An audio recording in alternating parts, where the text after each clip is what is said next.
I'm in the kitchen, unpacking groceries after a long day. Milk, eggs, my usual dark roast coffee beans. The fridge is half empty. No thanks to Emily, who hasn't bought a damn thing in a month. Her used coffee pod sits on the counter, a lazy jab at teamwork.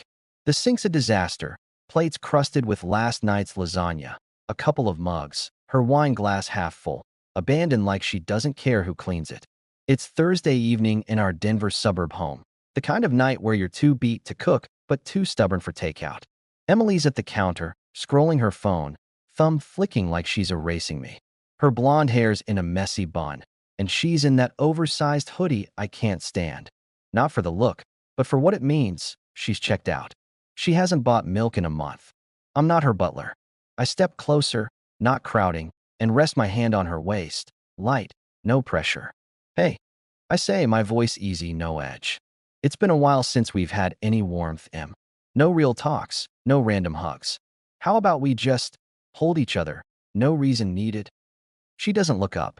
Her thumb keeps moving, her face blank like I'm the fridge's hum. Then, without turning, she says, flat and bored, "You haven't earned it, Jake. Being nice doesn't cut it." The words hit like a cheap shot, but I don't blink. It's clarity, not pain. I pull my hand back, slow, deliberate, and lean against the counter, arms crossed. The silence sits heavy. She's still scrolling, like she didn't just lob a grenade. Earned it, I say, my voice calm but sharp enough to cut through her TikTok fog. Let's unpack that, Em. You're standing in a house I pay the mortgage on. You drive a car I keep running. Oil changes, tires, the works. You swipe my card at Target, Sephora, that yoga studio you hit twice a month. Comfort, safety, stability. You get that every damn day. So tell me, what have you earned, besides a zinger you probably stole from some trashy Netflix drama? She freezes, her thumb hovering. Her shoulders tense, but she doesn't turn. I keep going, my tone steady. You're mistaking kindness for weakness, Em. I'm not a dog begging for scraps. I'm not here to audition for your approval. If you think love's a game of hoops and tests, you're playing solo. She spins around, blue eyes narrowing, lips pursed like she's chewing something sour. Don't twist this, Jake, she says, her voice low but biting. I'm not the bad guy. You act like I owe you just because you pay bills. That's your job. That's what husbands do. I laugh, a short, dry sound that makes her flinch. My job? I thought marriage was a partnership, not a paycheck. You want to talk roles? What's yours? Because I'm seeing scrolling, sulking, and shade throwing like it's your career. Her face flushes, and she slams her phone down, hard. You're impossible, she snaps, her voice spiking. You're so serious all the time, Jake. Where's the fun in you? You're always working, always so emotionally distant. I raise an eyebrow, my voice even. Distant? I planned our anniversary dinner you ghosted, Em. I listened to your work rants while you ignored my deadlines. I sat through your mom's birthday lunch you bailed on because you were busy binge watching. Don't lecture me on distance. You've been on another planet. She points at me, her voice sharp. You don't get me, Jake. You don't even try. You're too busy playing the perfect provider to actually care. I step closer, my voice low, cutting. Care? I cared enough to plan your birthday last month, which you forgot to show up for. I cared enough to fix your car when it broke down while you were out with Lauren. Don't talk to me about trying, Em. You're the one who checked out. The doorbell chimes, slicing the tension. It's Karen, our neighbor, returning the lawnmower I lent her. She steps in, sensing the vibe, and hands me the key. Jake, you're a saint for keeping this place running, she says, half smiling, glancing at Emily. Emily's eyes flash. Stay out of it. Karen, she snaps, her voice tight with irritation. Karen raises her hands. Backing off. Just saying, Jake's holding it down, she says, her tone neutral but pointed. I look at Emily, my voice cold. You want to keep score in front of witnesses? Fine. But don't cry when I start listing your stats. I grab my laptop and keys, heading to the guest room. I'm setting up in here, I say, not looking back. Oh, and the Wi-Fi password's changed. Use your data. She wants a Cold War? I'll give her Antarctica. Wednesday evening, I'm drained from a brutal day, 3 hours debugging a client's app crash, head pounding from their endless demands. I walk into the house, hoping for a truce. Instead, the kitchen smells like garlic and herbs. Emily's at the table with one plate, one fork, one glass of sparkling water. Pasta with shrimp, her favorite. My side. Empty. No plate. No nod. Just her scrolling her phone, eating like I'm a ghost. I drop my bag, lean against the counter, and let out a low chuckle. Classy move. I say, my voice light but pointed. What? You rationing the shrimp now? Or is this another test I flunked? She looks up, fork pausing, and gives a tight smile. All fake innocence. I figured you'd grab something on the way home, she says, her tone dripping indifference. You're always so independent, right? I cross my arms, staring her down. Independent? Sure. But let's not kid ourselves, Em. This isn't about dinner. It's you not washing my clothes for a month. It's you ghosting my texts about dinner plans. It's you leaving dishes for me while you're glued to Instagram. You're not my roommate. You're supposed to be my wife. Act like it, or I'll treat you like you're not. Her smile fades, but she shrugs, like it's no big deal. You're being oversensitive, Jake, she says, her voice sharp. It's just food. Grow up. I laugh, dry and short. Oversensitive? I'm washing my own shirts because you forgot. I'm texting you at noon, getting nothing back. I'm scrubbing your dishes while you post selfies. That's not sensitive, that's facts. I open the fridge, grab a carton of orange juice, and pour a glass, slow and deliberate. From now on, I'm buying my own groceries, cooking my own meals. You want to act like strangers? Cool. Strangers don't share. She stabs her pasta, muttering, Do what you want, Jake. I'm not your mom. I take a sip, eyes locked on hers. And I'm not your ATM. I say, my voice low and cold. Keep that in mind next time you swipe my card. I head out, hitting the grocery store.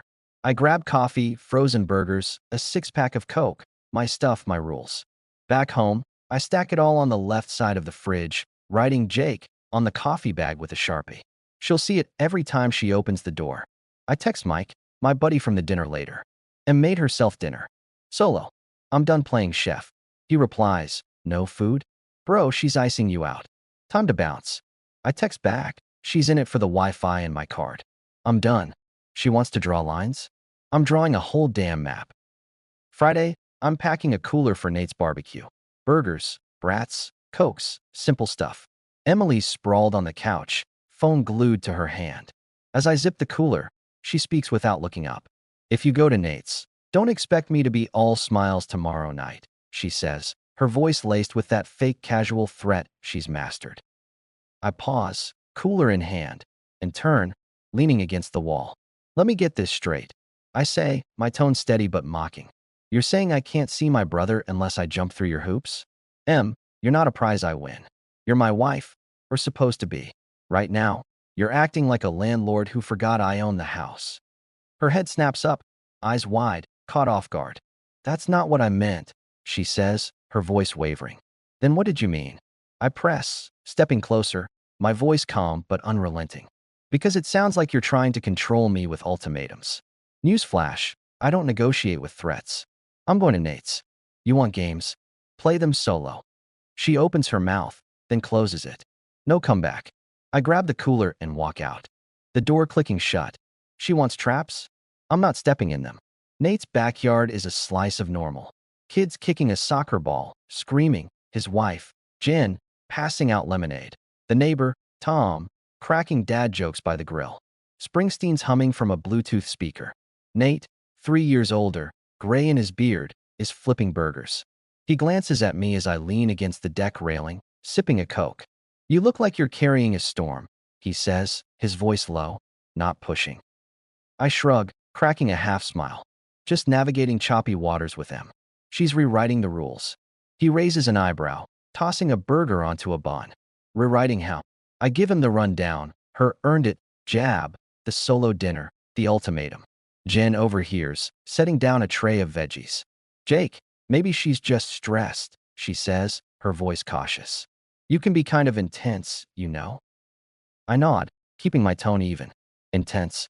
Jen, she's eating solo dinners, telling me I haven't earned a hug, and now threatening me if I hang with my brother. I'm not the one setting traps. Tom, sipping a soda, laughs. Damn, Jake, she's got you auditioning for your own marriage? I'd be out the door. Nate hands me a plate, grinning. Sounds like she's testing you. What's your move? You gonna keep playing her game? I take a bite, chewing slow. Nah, I say. I'm done with tests. She wants me to chase her approval. She's gonna find out I'm not running. Nate's got a home, not a battlefield. I'm done fighting for someone who's surrendered. Jen offers me a Tupperware for Emily. I shake my head. She's got her own food. I say, and Nate gives a nod. I help scrub the grill, the normalcy grounding me. Feels good to do something without strings. Saturday night. We're at Mike and Tara's for dinner. String lights, long table in their backyard, grilled salmon, roasted veggies. Emily's playing perfect wife, all smiles, but I feel the undercurrent. In the car, she was silent, texting furiously, muttering work when I asked who. At 7 p.m. sure. Tara asks about weekend plans. Before I can speak, Emily jumps in, her voice sweet but sharp. Oh, Jake's so busy with his coding, she says, with a fake laugh. No spark, no spontaneity, just work and bills. I keep telling him to loosen up, but he's so predictable. The table quiets. Mike shifts, glancing at me. Tara sips her sparkling water, eyebrow raised. I set my fork down, lean back, and smile. A slow, deliberate grin. Predictable, huh? I say, my voice light but cutting. That's funny, Em. I recall you loving the predictable mortgage payments, the predictable car repairs, the predictable life you've got. Or is that not spontaneous enough? Her smile freezes. Tara chuckles, trying to diffuse. Oof, shots fired, she says, eyes on Emily. Emily recovers, her voice tight. That's not what I meant, Jake, she says, sugary but strained. You could try being more ambitious, you know? Dream bigger. I lean forward, eyes locked on hers. Ambitious. I say, my tone dry. Like blowing my paycheck on bar tabs with your boss? Or leaving dishes for me while you scroll Instagram? Nah, I'm good with my boring job that keeps your life shiny. Mike laughs loud.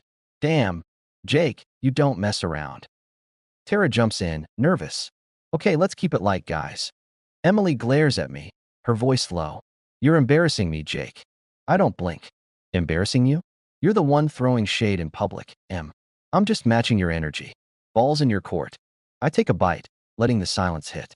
Later, Tara pulls me aside by the dessert table. I saw her stories, Jake, she says quiet. Bars, weird captions.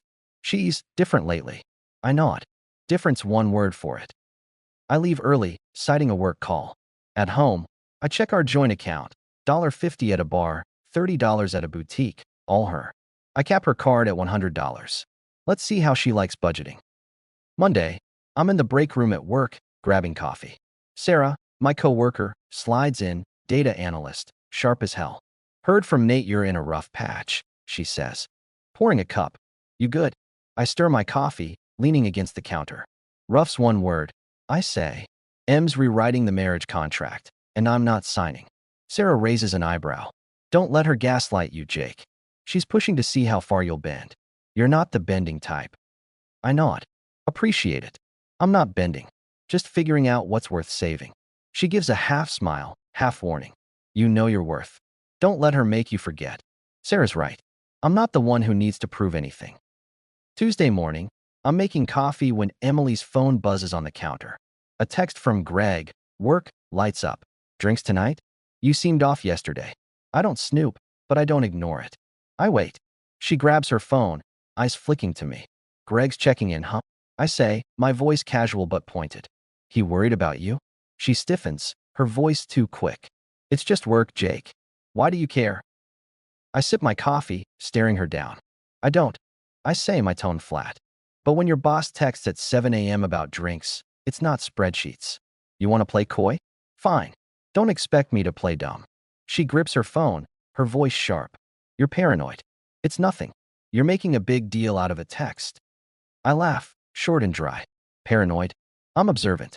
You've been distant, throwing tests, texting your boss at midnight. Connect the dots, Em.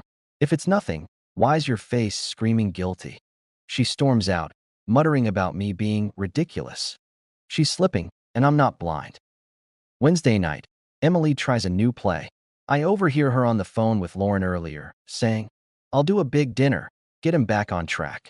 Like I'm a broken toy. I come home to her in a black dress, fitted, the kind she knows I like.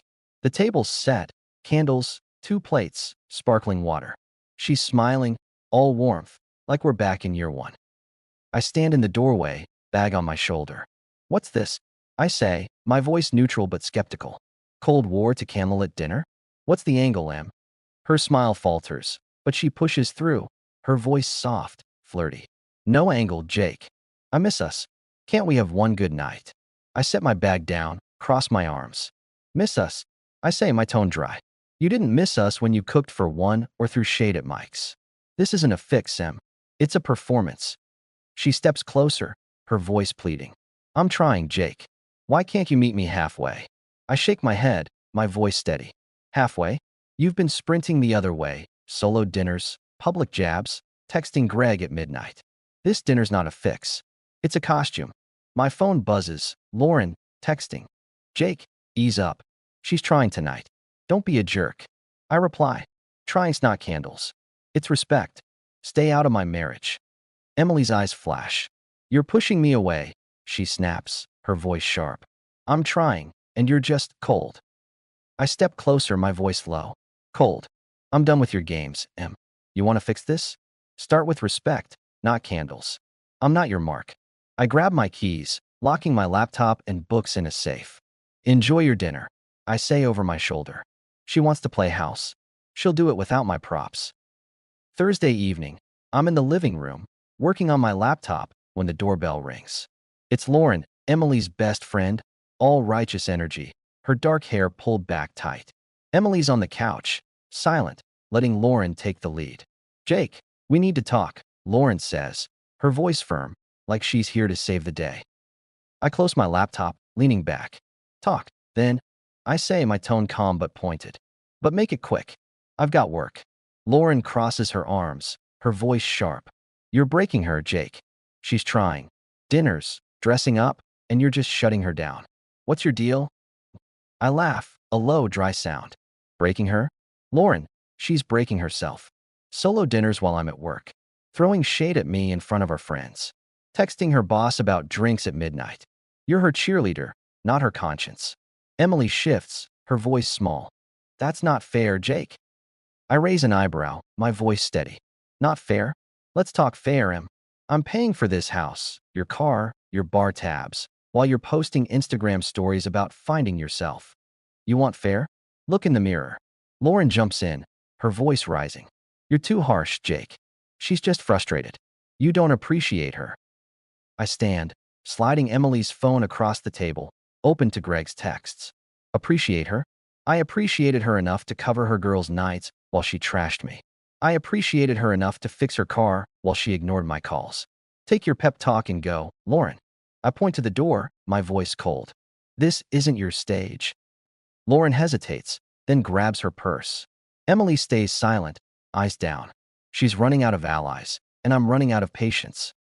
Friday, I'm at the gym, mid-deadlift, sweat dripping, weights slamming, hip-hop blaring. Tara waves me over, her treadmill still running. Jake, she says, pulling out her earbuds, her voice hesitant. I owe you an apology. After Saturday, I thought you were too harsh on Emily. But I saw her Instagram, bar photos, vague captions.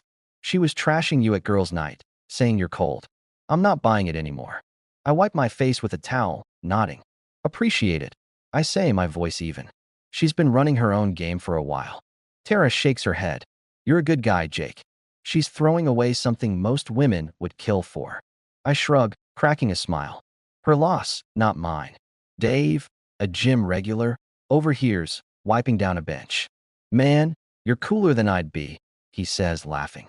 I'd have lost it by now. I nod, finishing my set, and text Nate. Tara's flipped. M's out of moves.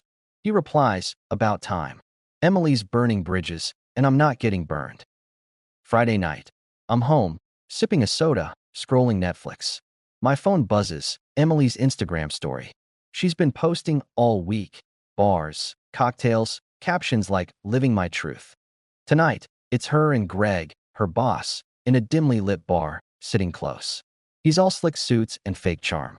Caption, when you're with someone who actually gets you. No gut punch, just a cold click. She's not testing me. She's torching everything.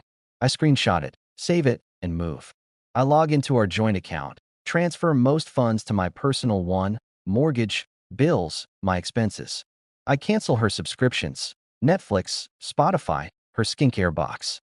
I call the gym, cancel her membership. I text Dan, my lawyer, draft divorce papers. House is mine. She gets her clothes and pride. Clean split. He replies, on it. I pack her suitcase, jeans, tops, her fancy shampoo, and set it by the door. I change the front door lock. No discussion needed. Emily gets home, purse slung over her shoulder, and freezes when she sees my face. What's wrong? She asks, her voice cautious. I turn the laptop, the screenshot glaring. This, I say, my voice ice cold. You don't get to post this and call it nothing. You don't get to humiliate me in public and act like it's venting. Her face pales, but she tries to rally. It's just a photo, Jake, she says, trembling. You're spying on me now? That's low. I stand, my voice steady. Low? You posted your boss like a trophy, Em. Add that to your solo dinners, your ultimatums, texting him at midnight, shade at Mike's. I'm not spying. I'm awake. You want to play single? Be single. I've pulled the money. Your subscriptions? Done. Gym? Cancelled. Divorce papers are coming. You've got until tomorrow to pack and get out. Her eyes widen, voice breaking. You can't do this. This is our home. My home. I correct, my voice hard. You forgot that when you played games. You wanted conditions? Here's mine. You're done. You burned the bridge, Em. Walk across it. I point to the suitcase. Pack. Now. She's gone by Saturday afternoon. The house is quiet, a deep breath after years of holding it. I clean her closet, box her stuff, wipe down surfaces. It's not about erasing her, it's reclaiming my space. Monday, I'm at work, focused, lighter. Sarah notices. You look like you shed 100 pounds, she says, smirking. Something like that. I reply, grinning. 2 months later, I'm at a coffee shop, grabbing a latte. The place is buzzing, baristas yelling orders, cups clattering in the morning rush. Emily walks in, hair down, face tired. She hesitates, then approaches. Jake, she says, her voice soft, pleading. Can we talk? I set my coffee down. Sure. I say, my tone neutral. Talk. She fidgets, eyes darting. I messed up, she says, voice cracking. I was frustrated. I miss us, the house, the life, our good times. I didn't mean to lose you. I lean back, studying her. She looks small, weighed down. Miss us, I say, my voice calm but firm. You didn't miss me when you posted with Greg, or cooked for one, or threw shade at Mike's. You didn't miss me when you let Lauren fight your battles. You missed my credit card's good times, Em. Not me. Her eyes tear up. I'm sorry, she whispers. I didn't know what I was losing. I sip my coffee. You do now. I say, my voice cold, not cruel. But I'm not your fallback. You made your choices. Live with them. The barista, a guy with tattoos, gives me a nod, like he's seen this movie before. I stand, leaving her there. The air's crisp, the sky clear. My life's mine. New job title, weekend hikes, no snares. I'm enough. Just me.